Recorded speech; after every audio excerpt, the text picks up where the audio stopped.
Saudara-saudara yang dikasihi Tuhan, sudah 2 episode kita berikan sebagai pendahuluan, sebagai dasar bagi para kalangan Muslim ataupun Islam agar mereka semua dapat paham bahwa tidak sembarangan kalangan Kristen membuat video dalam menjalankan fungsi apologetikanya. Kata apologetika ini justru sekarang sering dipakai oleh kanal Muslim, seolah memperlihatkan bahwa mereka juga sedang mempertahankan imannya. Sebenarnya agak lucu juga mempertahankan iman dari apa atau dari siapa. Apakah ada manusia yang kurang kerjaan langsung dengan berani menyerang agama Islam di dunia ini? Apalagi dengan Muslim yang mayoritas seperti di Indonesia. Anda akan sependapat dengan saya bahwa hal itu tidak akan mungkin terjadi. Apalagi bila yang melakukan adalah kalangan Kristen di Indonesia, yang justru agamanya yang terus-menerus menjadi sasaran tembak. Tidak akan mungkin berani untuk memulai mencampuri agama Islam. Agama Kristen hanya menjawab apa yang dipertanyakan kalangan Islam, baik dengan sopan maupun dengan tujuan menghina. Dalam menjawab pun dilakukan kalangan Kristen dengan ketar-ketir. Ini yang membuat kalangan Muslim semakin bangga dan arogan. Bila pertanyaan mereka sopan, sebisa mungkin akan dijawab dengan sopan juga. Tetapi bila pertanyaan sudah bersifat menghina, maka kalangan Kristen akan membalas dengan tersamar. Tidak akan langsung frontal. Sebagai contoh, Anda bisa melihat cara Kristen sebagai berikut. Bila ada kalangan Islam bertanya dengan tujuan menghina, kok Tuhan orang Kristen bisa mati? Jawaban kalangan Kristen bisa membuat mereka marah dan uring-uringan. Iya, Yesus Kristus memang mati sebagai manusia, tetapi dia sudah bangkit dan sekarang berada di sorga. Dan keberadaan Yesus Kristus di sorga itu juga dikatakan oleh Al-Quran mereka. Saudara-saudara yang terkasih, sekarang kalau kita balik bertanya, bagaimana dengan Muhammad? Mengapa dia tidak dibangkitkan? Sekarang Muhammad berada di mana? Dialog-dialog yang aneh seperti ini bisa membuat para Muslim ngamuk-ngamuk. Rata-rata kejadiannya memang seperti ini. Tetapi selalu Kristen yang dipermasalahkan dan dipersalahkan. Bukankah ini sebuah kegilaan? Uniknya, mayoritas Muslim bangga dengan situasi seperti ini. Sekali lagi, bukankah ini memperlihatkan nalar yang sudah rusak? Kalangan Kristen tidak bisa menghindari agar tidak lupa membuat disclaimer seperti yang kita lakukan pada 2 episode terdahulu. Kita tidak bisa seperti kalangan Muslim yang sedemikian bebas. Biarlah, dan memang kita harus terbiasa dalam situasi seperti ini. Percayalah, perlahan mereka akan sadar dan semakin malu pada kelakuan mereka sendiri. Karena Tuhan tidak pernah diam. Sekali lagi harus saya katakan, hampir semua video apologet kalangan Kristen sebenarnya tidak bisa atau tidak layak untuk diajukan ke pengadilan. karena hanya merupakan respon atau hak jawab dari video kalangan Muslim. Sangat mudah mencari video-video kalangan Muslim atau Islam yang dipakai kalangan Kristen untuk menjadi dasar membuat video penjelasan atau respon atau apologetikanya, seperti banjir memenuhi medsos. Saudara-saudara yang terkasih, di episode ketiga ini marilah kita menyorot kegilaan salah satu mu'alaf yang bernama Jesselyn. Sama seperti mu'alaf atau para muslim yang lain, semua sama songongnya, hanya nyerocos, menghina kekristenan.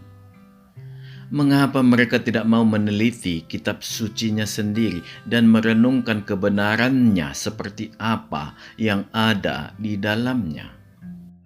Apakah Anda semua takut salah kalau membahas kitab suci Anda?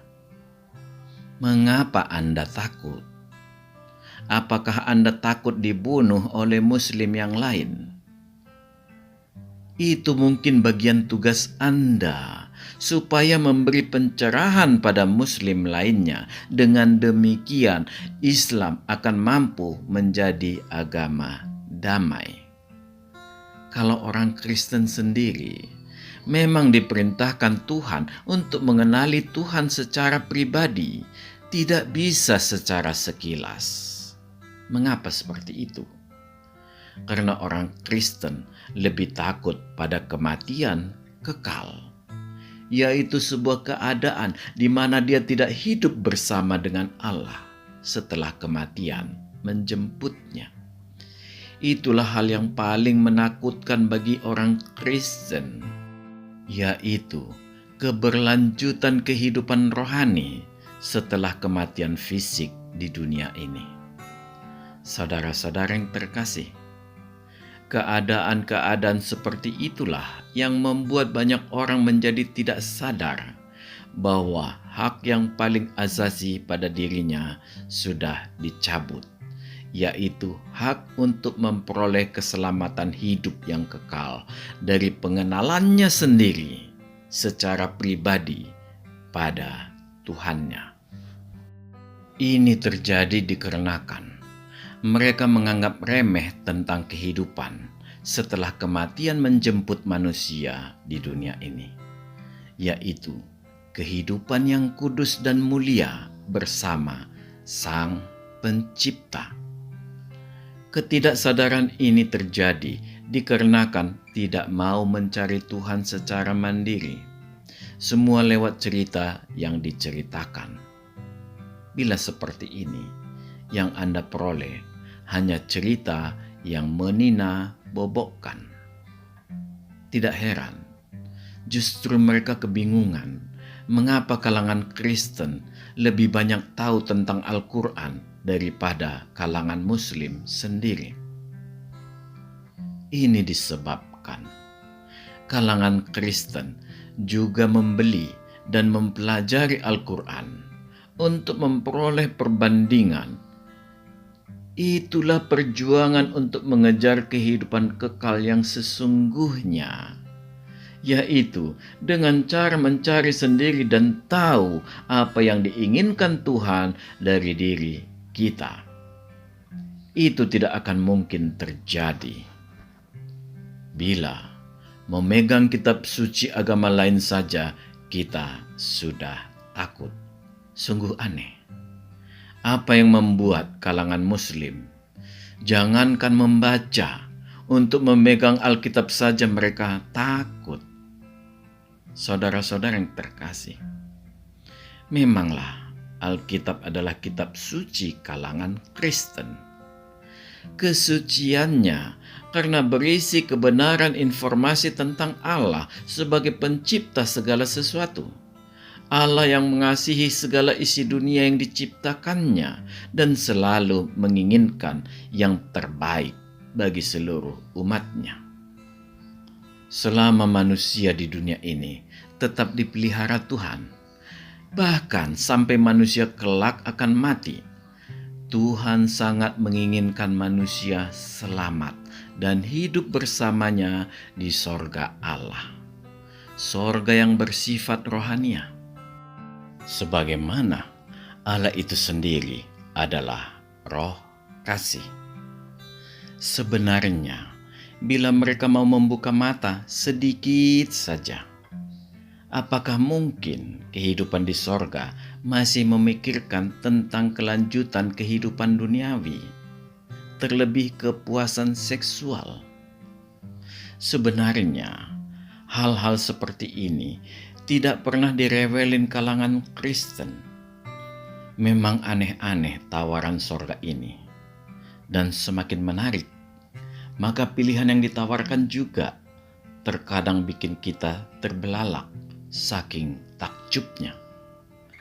Ada sorga yang mengiming-iming akan dibekali penis dengan panjang berkilometer, atau akan diberikan istri-istri untuk dikawinin dan setelah dikawininya lalu perawan lagi, atau akan diberi para budak-budak kecil laki dan perempuan. Terserah, entah dengan segala macam cara demi memuaskan imajinasi atau fantasi seksual seperti apapun.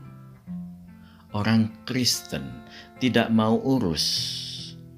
Dari sini bisa kita lihat, poin terpentingnya adalah kalangan Islam juga harus mempelajari tujuan sorganya sebenarnya seperti apa. Jadi, tidak bisa asal mengatakan bahwa Tuhan mereka sama dengan Tuhan kalangan Kristen, karena sangat jelas, sangat berbeda tujuan sorganya, dan ini sudah pasti diakibatkan oleh Tuhan yang berbeda juga.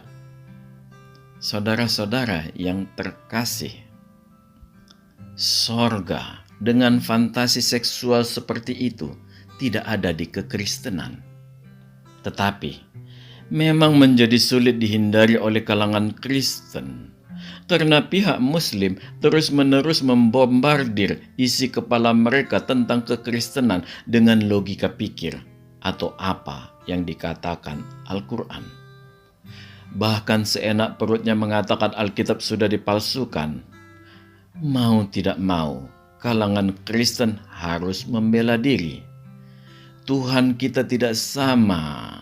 Terserah ente mau ngapain, tetapi jangan oprek-oprek iman kekristenan dengan cara pikir ente dan kitab sucimu. Secara logika, mana yang palsu atau mana yang tidak, rasanya nalar semua manusia normal di dunia ini paham Alkitab yang lebih dahulu ada daripada Al-Quran. Jangan juga menjadi bodoh dengan mengatakan dengan cara muter-muter ke sana dan ke sini, Al-Quran adalah kitab suci penyempurna. Itu menurut Anda. Kambing sendiri bisa mengklaim seperti itu dengan mengatakan daun yang dimakannya adalah daun paling enak di dunia. Klaim-klaim seperti itu tidak berguna bagi kekristenan. Kekristenan bisa melihat apa yang dimaksud sempurna di Al-Quran Anda. Standarnya jauh berbeda dengan standar kehidupan orang Kristen yang memikirkan kehidupan rohani. Ini dikarenakan, sekali lagi kita katakan, Allah orang Kristen adalah roh yang kudus. Sorganya juga adalah sorga yang kudus. Bukan kenikmatan jasmania. Saudara-saudara yang terkasih, keadaan-keadaan inilah yang akan kita sorot pada kesempatan ini. Sekaligus juga kita memperlihatkan kelakuan seorang mu'alaf yang bernama Jesselyn, yang bisa kita buat sebagai contoh dari kebiasaan seluruh kalangan Muslim yang doyan bermain-main di bidang agama dengan mengolok kekristenan secara terus-menerus di dalam kebodohannya. Di dalam medsosnya, Sangat terlihat ketidakmampuan Jesselyn untuk memahami bagaimana sebenarnya keselamatan itu diperoleh orang Kristen. Tetapi ketidakmampuannya itu diputarnya seolah itu menjadi sebuah kelemahan di kekristenan. Saya sangat menyarankan mu'alaf seperti Jesselyn ini menonton video dari kanal Forum 195 ini di season 4-nya. Hampir seluruh episode di season 4 berisi tentang bagaimana orang Kristen diselamatkan. Kekeliruan Jesselyn memahami keselamatan ini justru bisa menjadi kontrol bagi kalangan Kristen. Ternyata banyak saudara kita di luar sana yang belum memahami tentang Yesus Kristus serta pekerjaan Tuhan, yang mana sebenarnya semua tertulis dengan sangat baik di Alkitab. Karena itulah, bagi kita, Alkitab adalah buku yang paling tepat untuk menceritakan siapa dan apa yang dilakukan Allah bagi seluruh ciptaannya, termasuk apa alasannya menciptakan semuanya ini. Saudara-saudara yang dikasihi Tuhan, inilah pentingnya kita memahami apa yang dimaksud Alkitab. Bukan hanya sekadar membaca bagaikan membaca buku cerita, apalagi hanya menghafal. Tuhan meminta lebih daripada itu. Dengan demikian, kita mampu melakukan pertahanan iman bagi kita sendiri dan bagi umat yang polos terhadap rongrongan dari dalam dan dari luar kekristenan, serta menolong orang yang memerlukan keselamatan kekal melalui pekabaran Injil. Bagi kita umat Kristiani, ini adalah sikap berhati-hati terhadap ajaran-ajaran yang begitu banyak di dunia ini, baik yang bertentangan dengan iman Kristen maupun yang mirip dengan kekristenan.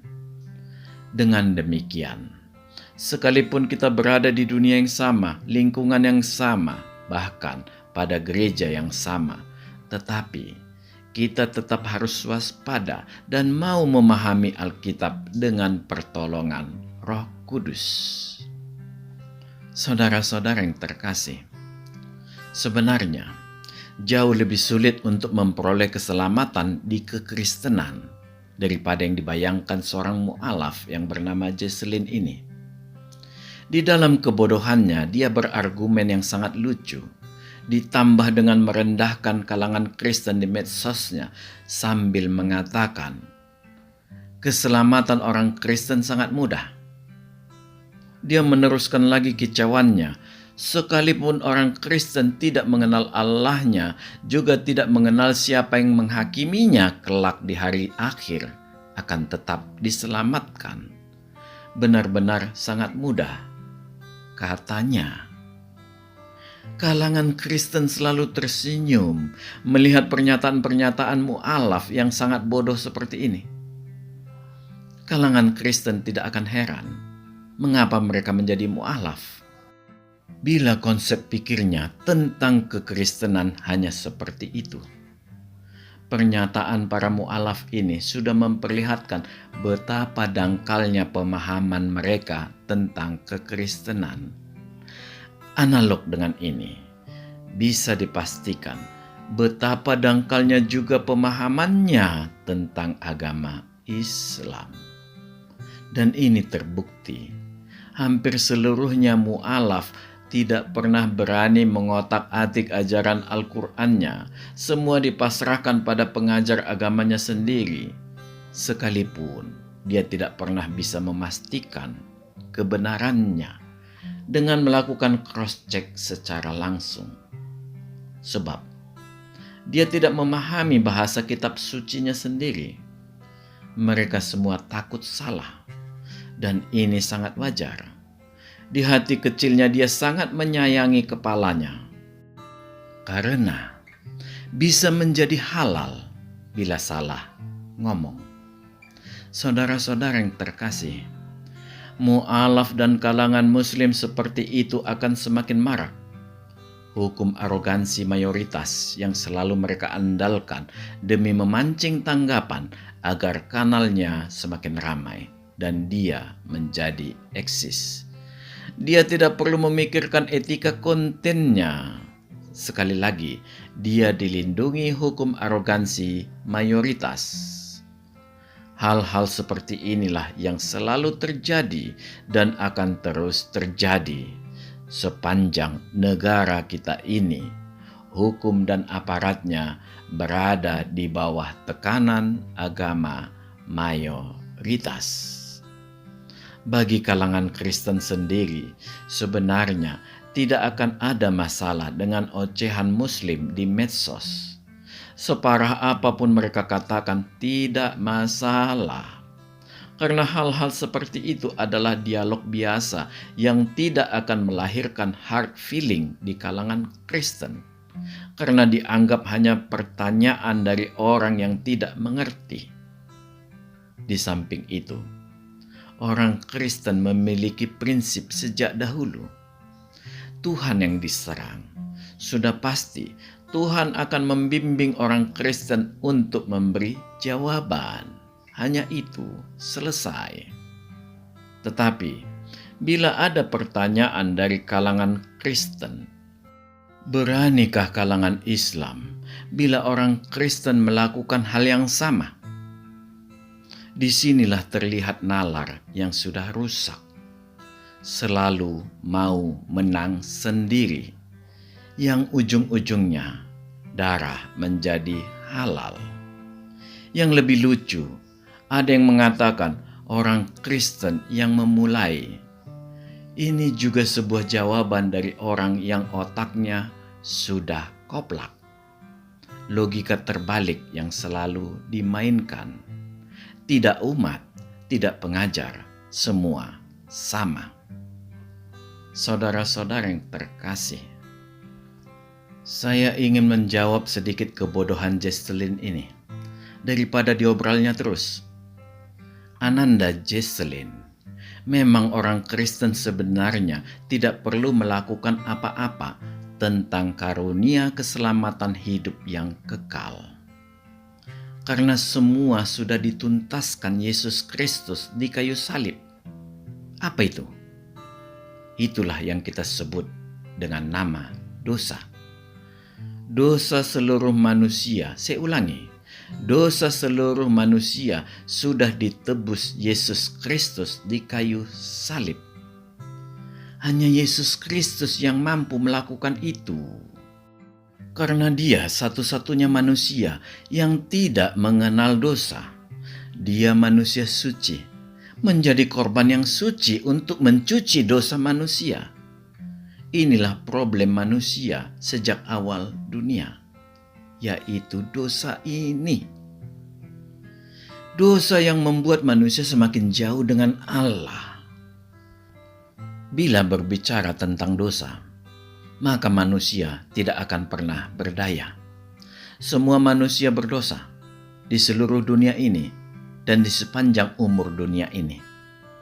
Hanya Yesus Kristus yang tidak berdosa. Nanti Ananda Jesselyn bisa melihat di Al-Quranmu. Sayang, Yesus di Al-Quranmu yang disebut sebagai Nabi Isa itu tidak cocok sebagai Yesus Kristus di Alkitab. Belajarlah yang banyak, Ananda Jesselyn. Jadi, dipaksakan seperti apapun, Nabi Isa itu bagi kami orang Kristen tidak bisa dicocok-cocokkan dengan Yesus Kristus yang ada di Alkitab. Dari mana data Yesus itu? Hanya satu jawabannya. Dari sejarah kehidupan Yesus Kristus. Nama Yesus Kristus itu tidak akan Anda temukan di kitab Perjanjian Lama, baik tanah Yahudi maupun Septuaginta. Karena nama Yesus adalah nama kemanusiaan firman Allah ketika berinkarnasi sebagai manusia. Firman Allah dan Yesus Kristus adalah pribadi yang sama, satu pribadi dalam dua natur. Natur atau kodrat sebagai Allah yang ilahi dan Allah sebagai manusia. Marilah kita ulangi sekali lagi. Nama Yesus Kristus adalah nama yang muncul di Perjanjian Baru. Nama yang diberikan bagi firman Allah yang berinkarnasi dengan mengambil natur manusia. Sedangkan natur ilahinya memang telah ada bersama-sama dengan Allah. Yesus Kristus adalah satu pribadi Allah dengan dua natur. Artinya, bukan sekedar Kristofani semata, melainkan berwujud manusia. Sangat jelas sekarang, Jesselyn baru bisa memahami penebusan dosa melalui Yesus Kristus yang dimaksud oleh Alkitab. Kalau Anda mencoba memahami melalui Nabi Isa, Anda akan gagal. Karena Anda meninjau kekristenan melalui sudut agama Islam, itu namanya keblinger. Seperti inilah modus kalangan Muslim dalam mengenali kekristenan. Selalu meributkan kekristenan, tapi melalui sudut pandang agamanya sendiri. Dan sekali lagi harus saya katakan, itu keblinger. Saudara-saudara yang dikasihi Tuhan, Allah dalam menyelamatkan dunia ini melalui konsep yang dikenal manusia, yaitu dengan konsep membayar hutang. Sekalipun dia bisa melakukannya dengan sekedar menekan tombol dari sorga dan dosa akan terhapus, itu tidak dilakukan Tuhan. Dia menginginkan bahwa karunia keselamatan itu mendapat respon dari manusia itu sendiri untuk mau merubah dirinya. Yesus Kristus yang di Alkitab itulah yang melakukan penebusan dosa. Jadi, sudah pasti orang Kristen menolak Nabi Isa disamakan dengan Yesus Kristus karena sangat jelas alasannya. Data keduanya tidak sama dan tidak akan pernah sama sampai kiamat datang. Pertanyaannya bagi Jesselyn, apakah isi Al-Quran yang berbeda dengan Alkitab membuat Alkitab menjadi palsu? Mana yang lebih dahulu hadir? Alkitab atau Al-Quran? Siapa itu Maryam, Musa, Harun, dan dari suku apa mereka? Kok bisa Maria, ibunda Yesus, disamakan dengan Maryam? Maria itu dari suku Yehuda. Sedangkan Maryam, saudara Harun dan Musa, dari suku Lewi. Dari mana data Yesus lahir di bawah pohon korma? Alkitab dengan jelas mengatakan di kandang domba di Bethlehem. Banyak lagi yang bisa Ananda Jesselyn cross-check tentang siapa yang menyelamatkan Musa dari dalam sungai waktu bayi, putri Fir'aun atau istri Fir'aun. Belajar dan belajarlah Jesselyn. Semakin banyak engkau belajar, engkau akan semakin terkejut. Engkau memang tidak akan pernah menjadi Kristen kembali jika tidak dikehendaki Tuhan. Murtad di kekristenan adalah dosa yang mendukakan Roh Kudus. Dan itulah dosa yang tidak terampuni. Tetapi itulah Kristen. Tidak akan pernah orang Kristen bila engkau murtad dari Kristen, engkau akan dikejar dan dibunuh. Sekali lagi, belajarlah dan semakin rendah hati. Saudara-saudara yang terkasih, Ananda Jesselyn, orang Kristen baru bisa memperoleh anugerah keselamatan itu apabila sudah menerima Yesus Kristus sebagai Allah yang menjadi juru selamat hidupnya. Dan ini memperlihatkan orang Kristen sangat mengenal Tuhannya. konsekuensinya.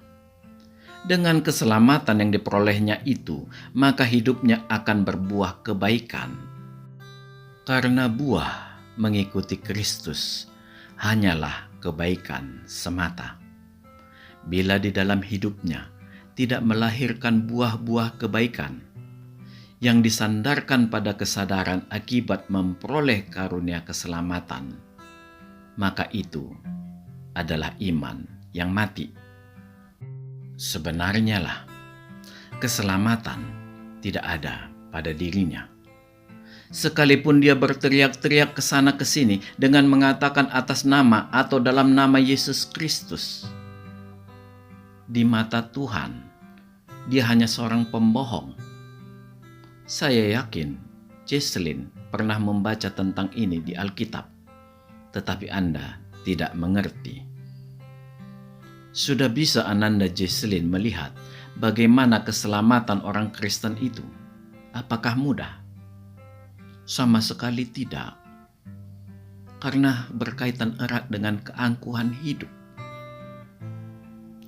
Amat sulit agama Kristen. Apakah Allah membiarkan manusia hidup tanpa pengharapan karena tidak berdaya menghadapi dosa yang terus menggoda? Sama sekali tidak juga. Tuhan tahu manusia tidak akan bisa menjalani itu semua. Karena itulah Yesus Kristus mengutus penolong yang lain, yaitu Roh Kudus atau Parakletos, untuk menuntun manusia dalam menjalani hidup setelah memperoleh keselamatan.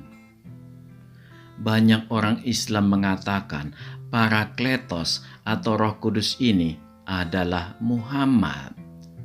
Tidak akan kena sama sekali. Orang Kristen sama sekali tidak membutuhkan figur seperti Muhammad. Masa telah diselamatkan malah berbalik mengimani Muhammad dan mengikuti ajarannya? Bagi orang Kristen itu langkah mundur namanya, karena tidak ada lagi nabi setelah Yohanes Pembaptis. Alkitab mengatakan itu. Yang ada adalah nabi-nabi palsu. Saudara-saudara yang dikasihi Tuhan, manusia jatuh ke dalam dosa akibat keinginan manusia itu sendiri. Yesus Kristus ingin merubah manusia dari calon penghuni neraka jahanam menjadi penghuni sorga. Jalan yang ditempuh Tuhan adalah cara yang terbalik dengan jalan kejatuhan manusia ke dalam dosa. Bila tanpa Kristus, manusia tetap akan akrab dengan dosa. Karena dosa itu akan tetap ada di dalam diri manusia.